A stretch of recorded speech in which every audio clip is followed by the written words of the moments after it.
नमस्कार मित्रांनो, माझे नाव दीपक आहे. ही कथा माझी आणि माझ्या शेजारच्या मामीची आहे. तिचा नवरा नाईट शिफ्टला गेल्यावर एके दिवशी मामी आमच्या घरी आली आणि मला लहान समजून तिच्या घरी झोपायला घेऊन गेली. मी जाऊन बेडवर बसलो. मामी उठली आणि तेलाची बाटली घेऊन आली आणि टेबलवर ठेवली. मला काहीतरी गडबड वाटली, पण मी काहीच बोललो नाही. मामी म्हणाली, दीपक, मी रात्री मोकळे झोपते. तुला काही अडचण तर नाही ना? मी म्हणालो, नाही मामी. कसली अडचण? मामीने मला लहान समजलं, पण त्या रात्री जे घडलं ते मी या कथेमध्ये सांगणार आहे. आमच्यामध्ये कसं आणि काय झालं, म्हणून मित्रांनो व्हिडिओ शेवटपर्यंत नक्की पहा. तर आता कथेला सुरुवात करतो. मी दीपक. माझं वय 21 वर्ष आहे. मी माझ्या काका काकूंकडे शिकायला होतो. ही माझी गोष्ट त्या काळातील आहे जेव्हा मी 12वी शिकत होतो.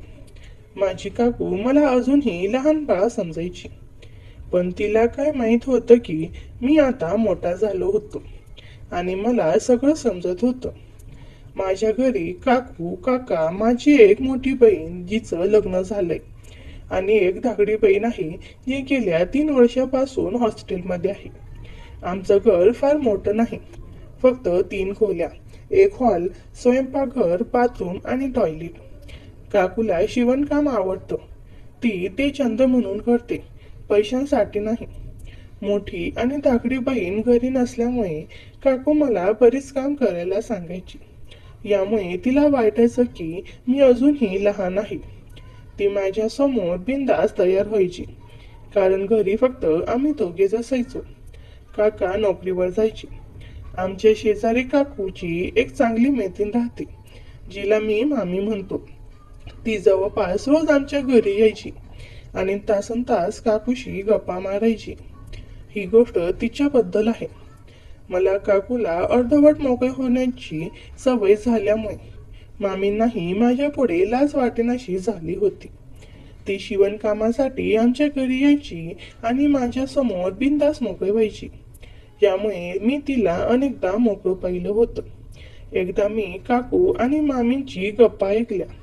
मामी सांगत होती की मामा तिला समाधान देऊ शकत नाही, त्यामुळे ती रोज आपल्या जीवनाला बोटाने सुंदर अनुभव द्यायची आणि तिला याची सवय झाली होती. काकू आणि मामी अशा मोकळेपणाने बोलायच्या. एक दिवस मामांना कुठेतरी बाहेर नोकरी लागली. आता मामा फक्त रविवारीच घरी येऊ शकायची. मामी आणि मामांनी काकूला विचारलं की मी रात्री मामींच्या घरी झोपायला जाऊ शकतो का? काकूने होकार दिला. मामा गेले आणि मामी थोडा वेळ थांबल्या. मामी म्हणाल्या, खरंच सांगा, तुला काही अडचण तर नाही ना जर दीपक रोज माझ्या घरी झोपायला आला? काकू म्हणाली, मला कसली अडचण, माझ्यासाठी तर चांगलंच आहे. आता मी पण रोज दीपकच्या काकाकडून सुंदर वेळचा अनुभव घेऊ शकेल, तेही वेगवेगळ्या पद्धतीने. यावर दोघी हसू लागल्या. मामी म्हणाल्या, फक्त मीच आहे जी बोटाने काम भागवते.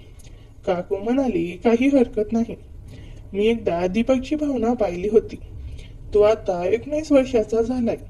एकदा तर मला वाटलं की त्याला सुंदर वेळचा अनुभव द्यावा, पण मी त्याची काकू आहे म्हणून थांबले. तू तर त्याची मामी आहेस, तू तर सुंदर वेळचा अनुभव घेऊ शकतेस. मामी म्हणाल्या, तुला खरंच काही प्रॉब्लेम नाही ना? काकू म्हणाली, नाही, मला कसली प्रॉब्लेम? मामी म्हणाल्या, ठीक आहे, आज मामा ड्युटीवर गेल्यावर मी दीपकला फसवीन. मी हे सगळं ऐकून थक्क झालो, पण मनातून खुशही होतो. त्या संध्याकाळी मामा गेले. रात्री मी मामीच्या घरी गेलो. ते पोचलो तर पाहिलं की मामी घराबाहेर बसून भांडी घासत होत्या. मी त्यांच्या शेजारी बसलो. मी पाहिलं की मामी वारंवार माझ्या भावनेकडे पाहत होत्या आणि त्याचे भरदार व्यक्तिमत्व मला स्पष्ट दिसत होते. मग मामी भांडी घासून उठल्या आणि एका कोपऱ्यात बाथरूमला गेल्या. त्यांना माहित होतं की मी सगळं पाहू शकतो. मग मामी म्हणाल्या, दीपक, तुझे काका आले का? मी म्हणालो, हो मामी, आले. तर मामी म्हणाल्या, बरं, जेवण केलंस का की माझ्या बरोबर जेवणार? मी म्हणालो, नाही मामी, मी जेवून आलोय. त्या उठल्या, घरात आल्या आणि हात धुवू लागल्या. मग त्यांनी घरातून बंद केलं आणि म्हणाल्या, चल टेबलवर बसूया, जोपर्यंत मी जेवण करते. त्या जेवायला लागल्या. मी फक्त त्यांचे व्यक्तिमत्व पाहत होतो. हे पाहून मामी म्हणाल्या, खूप मोठा झालास रे दीपक, पहा किती लांब लचक. तुझ्या मामीला तर तू असंच उचलून घेशील. मी म्हणालो, हो मामी, तुम्हाला तर मी उचलूनच घेईन. मामी म्हणाल्या, अच्छा, 1 मिनिट थांब. जेवण झाल्यावर त्या म्हणाल्या, आता उचलून दाखव. मी त्यांना हातात उचललं आणि मिठीत घेतलं. त्यामुळे त्यांच्या व्यक्तिमत्वाचा स्पर्श मला झाला. मी त्यांच्याकडे पाहू लागलो. मामी म्हणाल्या, चल खोलीत जाऊया. खोलीत आल्यावर मामी म्हणाल्या, मी रात्री मोकळे झोपते, तुला काही अडचण तर नाही ना? मी म्हणालो, नाही मामी, कसली अडचण? तसंही काकू घरी असत राहते. मामी म्हणाल्या, हो, मी पाहिले जेव्हा तुझ्या घरी येते. तसं एक गोष्ट विचारू, तुला तुझ्या काकूला मोकळं पाहून सुंदर वेळेचा अनुभव घेण्याची इच्छा होत नाही का? तू तर मोठा झालास. मी मोकळेपणाने बोललो, होतं तर, पण काय करू, कसं बोलू? मामी म्हणाल्या, अच्छा, मग हे सांग, तुला तुझी मामी कशी वाटली? तू मलाही तर अनेकदा मोकळं पाहिलंय. मी म्हणालो, मामी, तुम्ही तर आणखी सुंदर आहात, पण तुमचे व्यक्तिमत्व काकू एवढे मोठे नाहीत. काका तर कधी किचनमध्ये येऊन सतरंगीवर काकूला सुंदर व्हायचा अनुभव देतात. आणि कधी कधी तर दोघी मला मुद्दाम त्यांचा सुंदर अनुभव दाखवतात. मामी म्हणाल्या, अच्छा, मग तू संधी मिळाली तर तुझ्या काकूला का नाही सुंदर वेळेचा अनुभव दिला? मी म्हणालो, थोडी भीती वाटते. मग मी मामींना विचारलं, मामी, मामा तुम्हाला कसा अनुभव देता? मामी म्हणाल्या, त्यांनी मला वर्षानुवर्ष सुंदर वेळेचा अनुभव दिलाच नाही. मी तर हाताने सुंदर वेळेचा अनुभव घेते. त्या म्हणाल्या, तू मला सुंदर वेळेचा अनुभव देशील का? मी म्हणालो, एक अट आहे. त्या म्हणाल्या, काय? मी म्हणालो, तुम्ही माझ्यासाठी ज्याला मी सांगेन त्याला सुंदर वेळेचा अनुभव घेण्यासाठी आणाल. त्या म्हणाल्या, ठीक आहे, पण तुला मला चांगला सुंदर वेळेचा अनुभव द्यावा लागेल. मग मी त्यांना पूर्ण मोकळं केलं. मी त्यांचे अनेक फोटो माझ्या फोनमध्ये काढले. मग मी माझी भावना त्यांच्या जीवनात टाकली आणि सुंदर वेळेचा अनुभव द्यायला सुरुवात केली. मामी पण मला साथ देऊ लागल्या. मग मी काही मिनिटातच त्यांच्या जीवनातच रंगाच्या 5-6 पिचकाऱ्या सोडल्या. काही दिवस असं चाललं. मी आणि मामी आता खूप मोकळे झालो होतो. आम्ही बाथरूम, स्वयंपाकघर सगळीकडे सुंदर व्हायचा अनुभव घेतला. 1 महिन्याहून जास्त काळ असंच चाललं. आता मी मामींशी थोडा कंटाळलो होतो.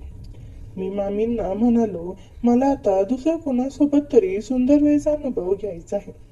मामी विचारात पडून म्हणाल्या, तुला तुझ्या काकूला सुंदर वेळेचा अनुभव द्यायचा आहे का? मी म्हणालो, हो, काही अडचण नाही. त्या म्हणाल्या, ठीक आहे, आता तू पहा मी काय करते. दुसऱ्या दिवशी सकाळी मामी आमच्या घरी आल्या. नेहमीप्रमाणे त्या काकूशी गप्पा मारायला बसल्या. मी माझ्या खोलीत अभ्यास करत होतो, पण माझं लक्ष त्यांच्या गप्पाकडे होतं. मामी आणि काकू नेहमीप्रमाणे हसत खेळत बोलत होत्या. मामी म्हणाला, हे सुनंदा, तुझा दीपक आता खूप मोठा झालाय. काल रात्री तो माझ्या घरी आला होता आणि मला त्याच्याशी बोलताना खूप मजा आली. खरंच तुझा मुलगा आता खूप समजूतदार झालाय. काकू हसत म्हणाली, हो ना, पण मला अजूनही वाटतं की तो लहान आहे. पण कधी कधी त्याचं वागणं पाहून वाटतं की आता तो खूप मोठा झालाय. ती हसली आणि म्हणाली, तुला काय वाटतं, त्याला आता मुलीबद्दल काय वाटत असेल? त्याने कधी तुला काही सांगितलं का? मामींनी मला खोलीतून ऐकत असल्याची खात्री करून घेतली आणि मग हळूच म्हणाल्या, अगं, तो फक्त मुलीबद्दलच नाही तर सगळ्याच गोष्टीबद्दल खूप उत्सुक आहे. काल रात्री आम्ही खूप गप्पा मारल्या. त्याने मला सांगितलं की त्याला तुझ्याबरोबर सुंदर वेळेचा अनुभव घ्यावा वाटतो, पण तू त्याची काकू आहेस म्हणून तो थोडा संकोचतो. काकूला आडचे वाटलं. ती म्हणाली, असं काय? मला तर वाटलं की तो फक्त माझ्याशीच मोकळेपणाने बोलतो, पण तुला असं काही सांगितलं. खरंच हा दीपक मला कधी कधी आश्चर्यचकित करतो. मामी पुढे म्हणाल्या, अगं तू काळजी करू नकोस. तो तुझ्यावर खूप प्रेम करतो. पण आता तो 19 वर्षाचा आहे. त्याच्या मनात काही इच्छा असतील तर त्या स्वाभाविकच आहे. तू त्याला थोडं मोकळेपणाने वागू दिलंस तर तो तुझ्याशी आणखी मोकळा होईल. काकू विचारात पडली. ती म्हणाली, तू बरोबर बोलतेस. पण मी त्याची काकू आहे. मला कसं काय त्याच्याशी असं वागता येईल? मला थोडी भीती वाटते. मामी हसत म्हणाल्या, अगं भीती कसली? तू त्याला फक्त थोडं मोकळेपणाने वागू दे. तो किती हुशार आहे हे तुला कळेल. आणि तसंही मी आहे ना तुझ्यासोबत. आपण दोघी मिळून त्याला समजावू. मी हे सगळं ऐकत होतो आणि मनातून खूप खुश होतो.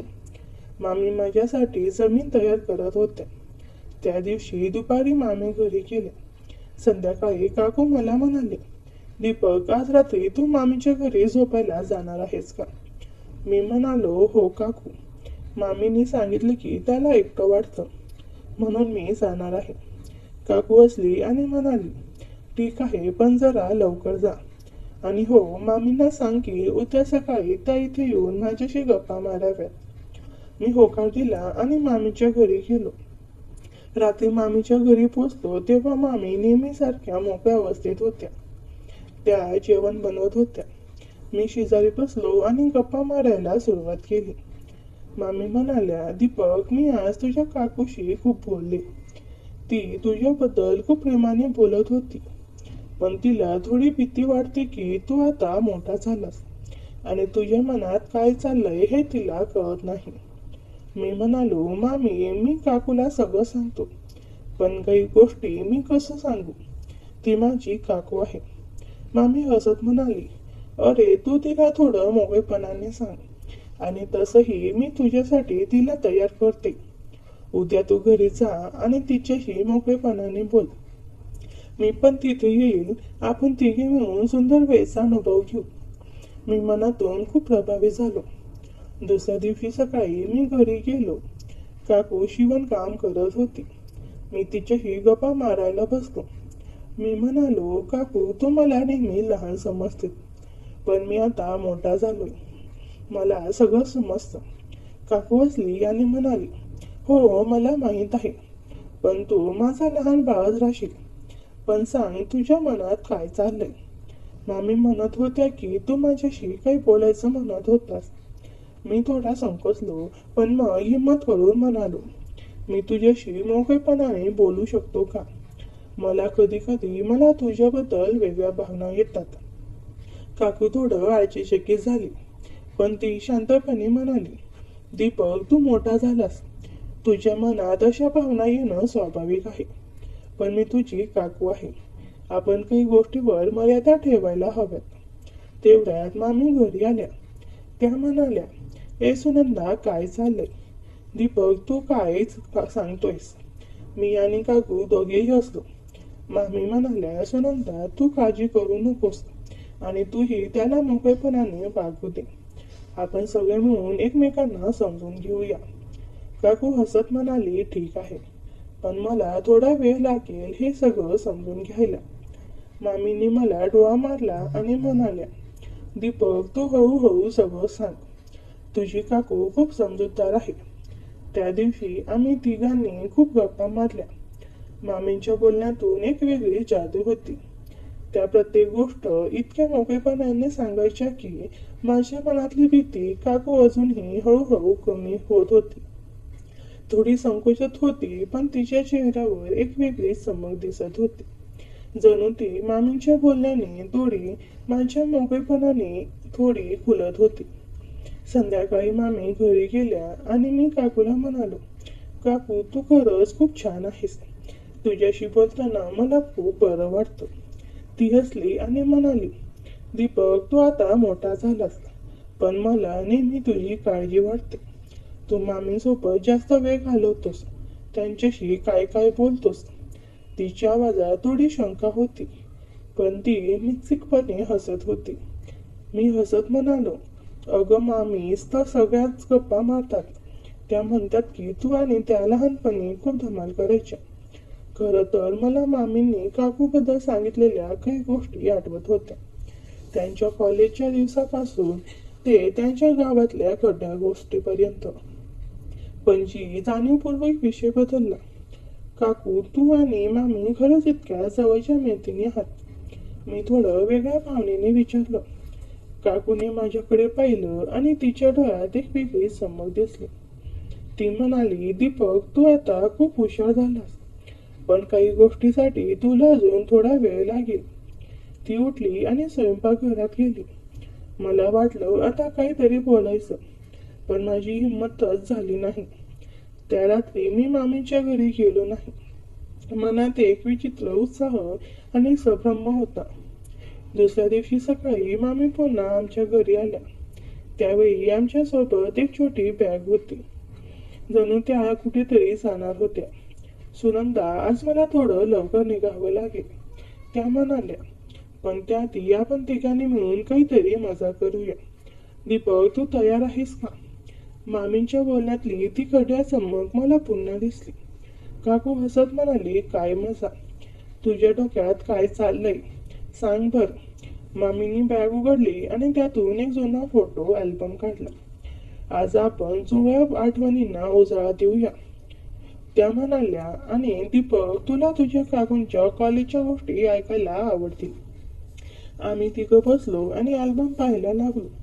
त्यात काकू आणि मामींचे कॉलेजमधले फोटो, त्यांच्या सहलीचे फोटो आणि काही गमतीशीर क्षण होते. प्रत्येक फोटो मागे एक कहाणी होती. मामी सांगत होत्या, सुनंदा, आठवते का, तू त्या एका मुलाला कशी फसवलं होतंस. त्याला वाटलं की तू त्याच्यावर खरंच प्रेम करतेस.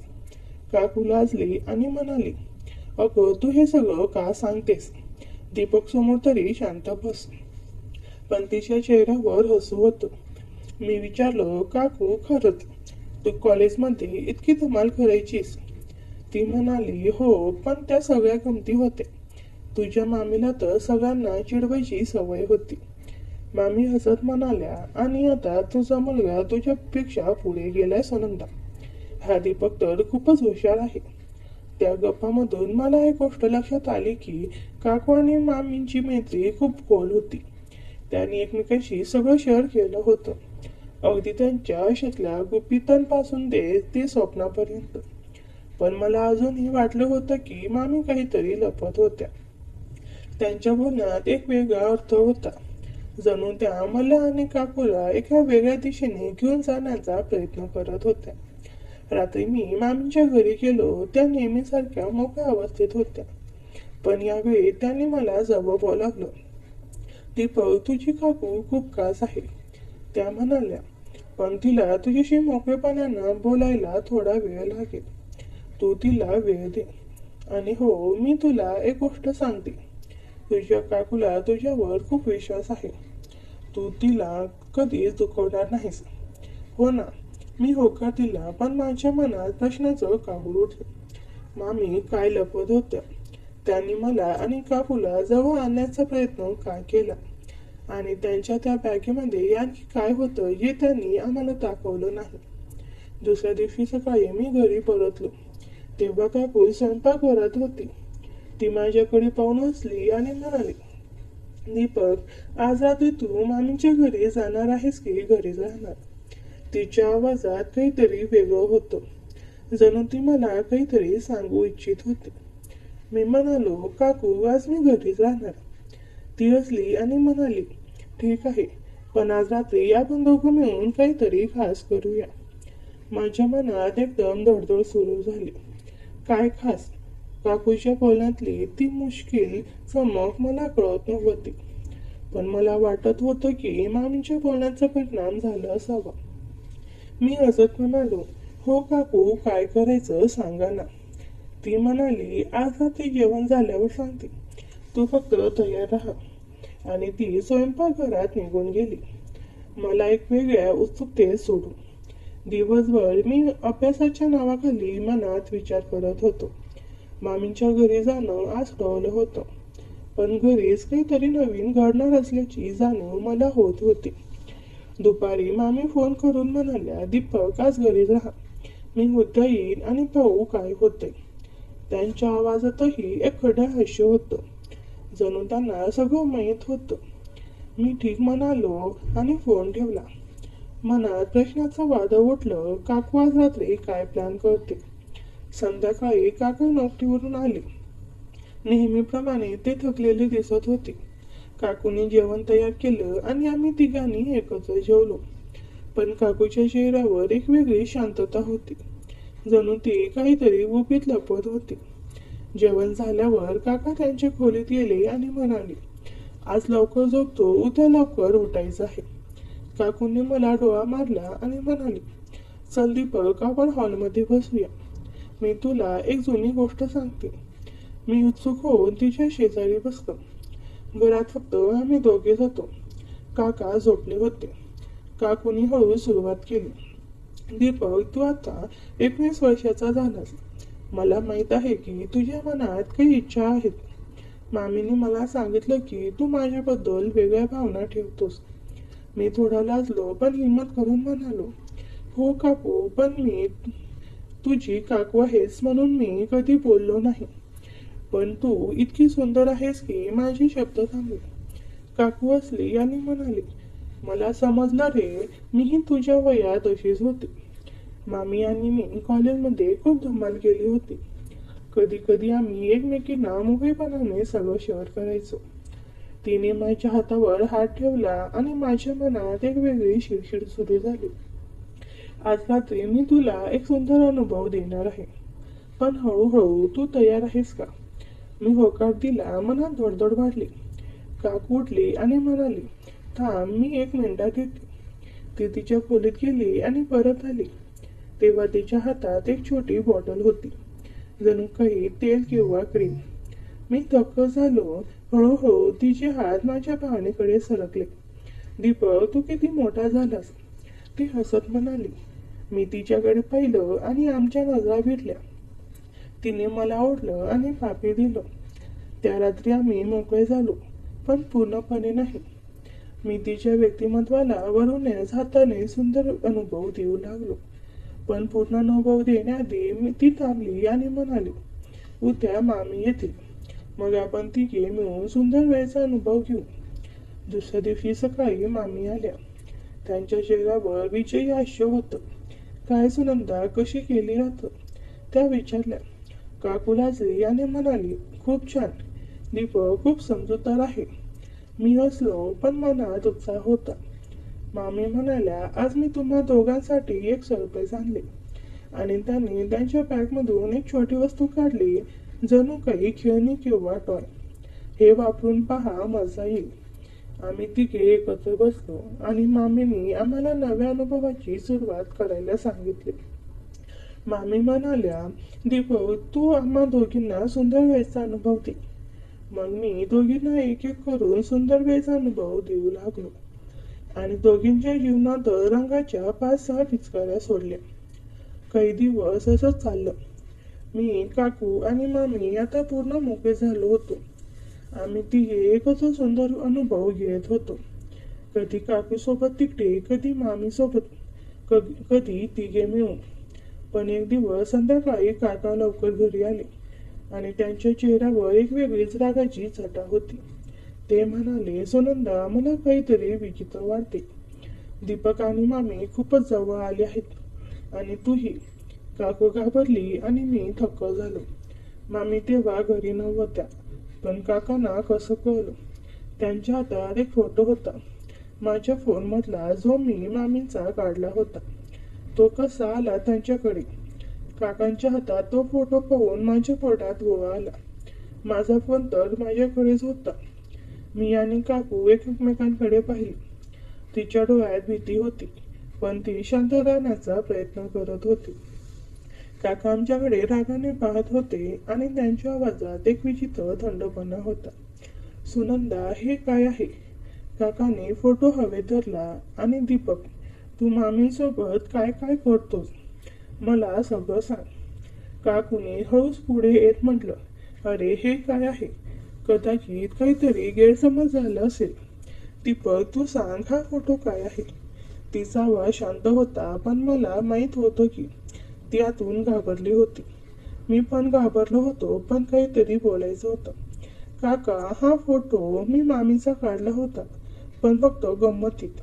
मी खोटं बोलण्याचा प्रयत्न केला, पण माझा आवाज थरथरत होता. मामी भांडी घासत होत्या आणि मी फक्त मजा म्हणून. काकांनी मला मध्येच थांबवलं. मजा? तुला वाटतंय मी मूर्ख आहे का? त्याने फोटो टेबलवर फेकला. हा फोटो मला कोणीतरी पाठवला आहे आणि त्याने मला सांगितलं की तू आणि मामी गेले काही दिवस खूप काही करत आहात आणि सुनंदा, तू यात सामील आहेस. हे मला कसं काय माहीत नाही. काकू आणि मी दोघीही अवाक झालो. कुणीतरी काकांना हा फोटो पाठवला, पण कोण? माझ्या फोनमधला तो फोटो फक्त माझ्याकडेच होता आणि मामीने तर तो कुणालाच दाखवला नसता. पण मला खात्री होती. माझ्या डोक्यात प्रश्नाचं काहूर उठलं. कुणीतरी माझा डाटा चोरला होता का? की मामीच्या घरी कोणीतरी माझ्यावर नजर ठेवत होतं? काकूनी शांतपणे काकांना समजावण्याचा प्रयत्न केला. अरे, तू एवढा राग का करतोस? मामी माझी मैत्रीण आहे आणि दीपक फक्त तिच्या घरी झोपायला जातो. तिथे काहीच खेळ नाही. पण काकाचा राग कमी होत नव्हता. सुनंदा, मला सगळं माहीत आहे. मला फक्त फोटोज नाही तर काही मेसेजही मिळालेत आणि त्यात तुझ्या आणि मामीच्या गप्पांचा उल्लेख आहे. काकाने त्याचा फोन काढला आणि काही मेसेज आम्हाला दाखवले. माझ्या आणि मामीच्या गप्पांचा तपशील त्यात होता. आम्ही काय बोललो, काय केलं, अगदी मामींच्या त्या खड्या टिपण्यापर्यंत. मी थक्क झालो. काका, हे मेसेज कोणी पाठवले? मी विचारलं, पण काकाने मला दुर्लक्ष केलं. ते म्हणाले, दीपक, तू आणि मामी यापुढे एकत्र भेटायचं नाही. आणि सुनंदा, तुला माहीत आहे की मी किती विश्वासाने तुझ्यावर आणि दीपकवर प्रेम करतो. पण हे सगळं मला सहन होणार नाही. त्या रात्री घरात एक विचित्र शांतता पसरली. काका त्यांच्या खोलीत गेले आणि मी आणि काकू हॉलमध्ये बसलो. मी हळूच विचारलो, काकू, हे सगळं कसं काय झालं? त्या फोटोबद्दल तुला माहीत होतं का? काकूने डोळे बंद केले आणि दीर्घ श्वास घेतला. दीपक, मला नाही माहीत कुणी हे केलं, पण मला वाटतंय की आपण सगळे खूप मोकळे झालो होतो. मामी सोबतच्या गप्पामुळे आपण काही गोष्टींना जास्त हलकं घेतलं. थांबली आणि पुढे म्हणाली, आणि तुझ्या काकांना हे सगळं कळलं. याचा अर्थ ती कोणीतरी आपल्यावर नजर ठेवत आहे. माझ्या मनात भीती दाटली. कोणीतरी आमच्यावर नजर ठेवत होतं, पण कोण आणि का? मामींच्या घरी मी आणि त्या एकटेच होत जायचे. मग हे फोटो आणि मेसेज काकांना कुणी पाठवले? मी माझा फोन तपासला, सगळे फोटो तसेच होते आणि मला कुठेही काही चिन्ह दिसलं नाही. पण तरीही माझ्या फोनमधला तो फोटो बाहेर गेला होता. दुसऱ्या दिवशी सकाळी मी मामीच्या घरी गेलो. त्यांना सगळं सांगितलं. मामींचा चेहरा पांढरा पडला. दीपक, मी कोणालाच काही सांगितलं नाही आणि तुझा फोन माझ्याकडे कधीच नव्हता. त्या घाबरलेल्या आवाजात म्हणाल्या, पण मला एक गोष्ट सांगायची आहे. त्या थांबल्या, जणू काहीतरी मोठं गुपित सांगणार होत्या.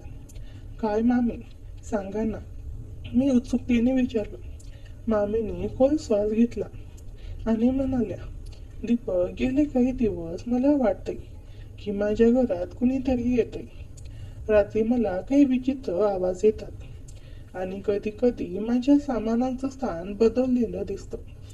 माझ्या मनावर काटा आला. मामी, तुम्हाला खरंच असं वाटतं? मग तुम्ही मला का नाही सांगितलं? मला वाटलं की माझा भास असेल. त्या म्हणाल्या, पण आता तुझ्या काकांना तो फोटो मिळाला म्हणजे खरंच कुणीतरी आपल्यावर नजर ठेवत आहे. आणि मला भीती वाटते की हे सगळं फक्त तुझ्या आणि माझ्या गप्पापुरतं मर्यादित नाही. मी विचारात पडलो.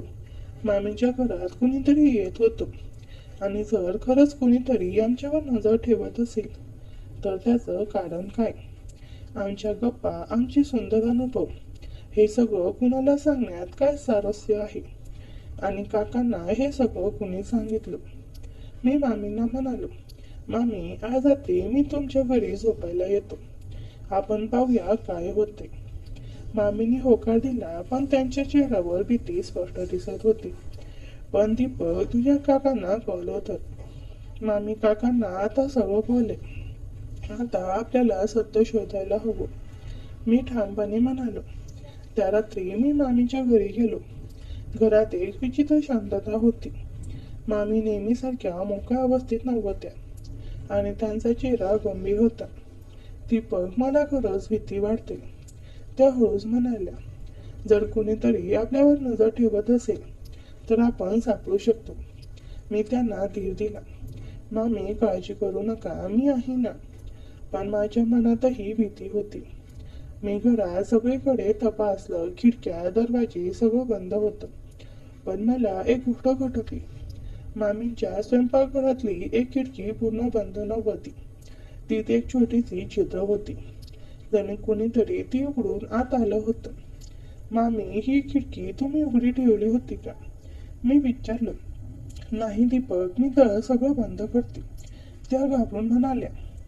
आम्ही दोघेही शांत झालो. मी त्या खिडकीकडे पाहत राहिलो. बाहेर अंधार होता आणि मला वाटलं की काहीतरी हल्लं. माझ्या मनावर इशारा आला. मी मामींना म्हणालो, मामी, आपण पोलिसांना बोलवायचं का? नाही दीपक, मामी घाबरत म्हणाल्या. जर पोलीस आले तर सगळं उघड होईल. आपण जे केलं ते सगळं बाहेर येईल. मी विचारात पडलो. मामी बरोबर होत्या, पण मग काय करायचं? तेवढ्यात मला पुन्हा आवाज आला. यावेळी घराच्या मागच्या दाराकडून खटखट. मामी, मागचं दार. मी ओरडलो. मामी धावत तिकडे गेलो. दार उघडं होतं. कुणीतरी आत आलं होतं. मी टॉर्चचा प्रकाश घरात टाकला, पण कुणीच दिसलं नाही. पण मला खात्री होती की कोणीतरी तिथे होतं. मामी माझ्या मागे आल्या आणि म्हणाल्या, दीपक, आपण घर सोडून जाऊया. मला खरंच भीती वाटते. पण मी थांबलो नाही. जर आपण आता पाहिलो तर आपल्याला कधीच कळणार नाही की हे सगळं कोण करते. मी हिंमत करून घरात शिरलो. टॉर्चचा प्रकाश हॉलमधून बेडरूमकडे टाकला. तिथेही काही दिसलं नाही.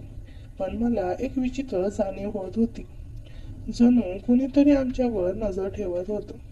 मी आणि मामी हळूहळू बेडरूमकडे गेलो. तिथे मामीच्या कपाटाजवळ एक छोटीशी डायरी पडली होती. मी ती उचलली आणि उघडली. त्यात काही नोट्स होत्या. माझ्या आणि मामींच्या भेटींच्या तारखा, वेळा आणि काही खाजगी गोष्टीचा उल्लेख. मामी, ही डायरी तुमची आहे का? मी विचारलं. नाही दीपक, मी कधीच अशी डायरी ठेवली नाही, त्या घाबरत म्हणाल्या. माझ्या डोक्यात विचारांचं वादळ उठलं. कोणीतरी आमच्या मागे होतं. कोणीतरी आमच्या प्रत्येक हालचालीवर नजर ठेवत होतं आणि त्या व्यक्तीने काकांना सगळं सांगितलं होतं. पण कोण आणि का? दुसऱ्या दिवशी सकाळी मी घरी परतलो. काकू स्वयंपाकघरात होती, पण ती शांत होती. दीपक, काल रात्री काय झालं? तिने विचारलं. मी तिला सगळं सांगितलं. खिडकी, आवाज आणि ती डायरी. काकूचा चेहरा पांढरा पडला. दीपक, आपण काहीतरी चुकीचं केलंय आणि आता कोणीतरी आपल्याला त्याची किंमत मोजायला लावते, ती म्हणाली. पण काकू, कोण करतंय हे सगळं? मी विचारलं. काकूने डोळे बंद केले आणि विचारलं. म्हणाली, मला वाटते की आपण मामींना विचारायला हवं. त्यांना माहीत आहे. मी मामीच्या घरी पुन्हा गेलो. यावेळी मामीच्या चेहऱ्यावर एक वेगळीच भीती होती. दीपक, मला काल रात्री एक फोन आला. त्या हळूच म्हणाल्या, कुणीतरी मला धमकी दिली की जर मी तुझ्याशी भेटत झाली तर ते सगळं उघड करतील. काय, कोण होता तो? मी ओरडलो. मला नाही माहीत. आवाज ओळखीचा नव्हता, पण त्यांनी मला सांगितलं की ते माझ्या घरात येतात आणि माझ्या सामानात हात घालतात. माझ्या डोक्यात सगळं फिरायला लागलं. कुणीतरी आमच्या आयुष्यात हस्तक्षेप करत आहेत आणि त्यांना आमच्या सगळ्या खाजगी गोष्टी माहीत होत्या. मी मामींना म्हणालो, मामी, आपण याचा शोध घ्यायला हवा. जर आपण थांबलो तर हे सगळं आणखी वाईट होईल. मामींनी होकार दिला, पण त्यांचा चेहरा भीतीने पांढरा पडला होता. आम्ही ठरवलं की आम्ही स्वतः या रहस्याचा शोध घेणार. मी माझ्या एका मित्राला, विशालला फोन केला. तो माझ्या शाळेपासूनचा मित्र होता आणि त्याला तंत्रज्ञानाची चांगली माहिती होती. मी त्याला सगळं सांगितलं, फक्त आमच्या सुंदर अनुभवाबद्दल नाही, आणि त्याला माझा फोन तपासायला सांगितलं. विशालने माझा फोन तपासायला सांगितलं. विशालने माझा फोन तपासला आणि तो थक्क झाला. दीपक, तुझ्या फोनमध्ये एक सॉफ्टवेअर आहे. त्याने सांगितलं की कोणीतरी माझ्या फोनवर नजर ठेवत होतं, माझे फोटोज, मेसेजेस आणि अगदी माझे कॉल्सपर्यंत. पण हे कोणी केलं? मी विचारलं. मला नाही माहीत, पण मी तुला एक गोष्ट सांगतो. हे सॉफ्टवेअर फक्त तुझ्या फोनमध्येच आहे, तर मामींच्या फोनमध्येही असू शकतं. मी आणि विशाल मामींच्या घरी गेलो आणि त्यांचा फोन तपासला. खरंच त्यांच्या फोनमध्येही ते सॉफ्टवेअर होतं. आता आम्हाला खात्री झाली की कोणीतरी आमच्या दोघांवर नजर ठेवत होतं. पण प्रश्न होता कोण? विशालने मला एक आयडिया दिली. दीपक, आपण या सॉफ्टवेअरचा माग काढू शकतो. मी माझ्या एका मित्राला जो सायबर सिक्युरिटीमध्ये काम करतो याबद्दल विचारतो, आणि आम्ही त्या मित्राला भेटलो. त्याचं नाव होतं राहुल. राहुलने आमच्या फोनमधलं सॉफ्टवेअर तपासलं आणि सांगितलं की ते एका विशिष्ट IP ॲड्रेसवरून कंट्रोल केलं जातं होतं. हा IP ॲड्रेस तुमच्या गलीतल्या एका घरातून येतो. त्याने सांगितलं. माझ्या मनावर काटा आला. आमच्या गलीतलं कोणीतरी घर, पण कोण? आमच्या गलीत फक्त काही मोजकेच घर होती आणि त्यातले सगळे आमचे ओळखीचे होते. ही कोणीतरी नवीन व्यक्ती होती. मी, मामी आणि विशालने ठरवलं की आम्ही त्या IP ॲड्रेसचा माग काढणार. राहुलने आम्हाला एक डिव्हाइस दिलं, ज्यामुळे आम्ही त्या IP ॲड्रेसचा सिग्नल ट्रॅक करू शकतो. त्या रात्री आम्ही गलीत फिरायला लागलो, डिव्हाइस हातात घेऊन. सिग्नल आम्हाला एका जुन्या घराकडे घेऊन गेला. ते घर काही महिने रिकामे होतं. दीपक, हे घर तर रिकाम आहे ना? मामी घाबरत म्हणाल्या. हो, पण सिग्नल इथूनच येतो, मी म्हणालो. आम्ही हळूच त्या घराच्या दारापाशी गेलो. दाराला कुलूप होतं, पण खिडकीतून आत पाहिलं तेव्हा मला काहीतरी हलताना दिसलं. विशाल, तुला काहीतरी दिसतंय का? मी हळूच विचारलो. हो दीपक, तिथे कोणीतरी आहे. विशालने टॉर्चचा प्रकाश आत टाकला आणि आम्हाला एक सावली दिसली. एक माणूस, ज्याने काळा कोट घातला होता आणि चेहरा झाकला होता. कोण आहे तिथे? मी ओरडलो, पण ती सावली पळाली. आम्ही त्या घराच्या मागच्या दाराकडे धावलो, पण तोपर्यंत तो व्यक्ती गायब झाली होती. आम्ही घरात शिरलो. तिथे एक टेबलवर काही कागद, एक लॅपटॉप आणि काही फोटो पडले होते. माझे, मामींचे आणि काकूंचे फोटो. त्यात माझ्या फोनमधले फोटोही होते आणि काही कॅमेराने काढलेले फोटो. जणू कोणीतरी आम्हाला गुपचूप फॉलो करत होतं. दीपक, हे पहा. विशालने एक कागद उचलला. त्यात एक नोट होती. तुम्ही जे करताय ते बंद करा, नाहीतर सगळं उघड होईल. माझ्या मनावर पण शहारा आला. ही धमकी होती. कोण करत होतं हे, आणि का? त्या रात्री मी आणि विशाल घरी परतलो. मामींना आम्ही त्यांच्या मैत्रिणीकडे पाठवलं, कारण त्यांच्या घरात आणणं आता सुरक्षित नव्हतं. मी काकूला सगळं सांगितलं. ती घाबरली, पण तिने मला धीर दिला. दीपक, आपण हार मानायची नाही. आपण याचा शोध घेऊ. पण माझ्या मनात एक प्रश्न होता. काकांना हे सगळं कोणी सांगितलं, आणि ती व्यक्ती आमच्या इतक्या जवळ कशी होती? मी माझ्या फोनमधले सगळे फोटो डिलीट केले आणि विशालने माझा आणि मामीचा फोन क्लीन केला. पण मला खात्री होती की ती व्यक्ती पुन्हा येणार होती. दुसऱ्या दिवशी सकाळी मला एक मेसेज आला, अनोळखी नंबरवरून. त्यात फक्त एक लाईन होती. तू माझ्यापासून लपू शकत नाहीस दीपक. मी तुझ्या खूप जवळ आहे. माझ्या हातातला फोन खाली पडला. मी आजूबाजूला पाहिलं. घरात फक्त मी आणि काकू होतो. काका नोकरीवर गेले होते, पण मला वाटलं की कुणीतरी मला पाहत आहे.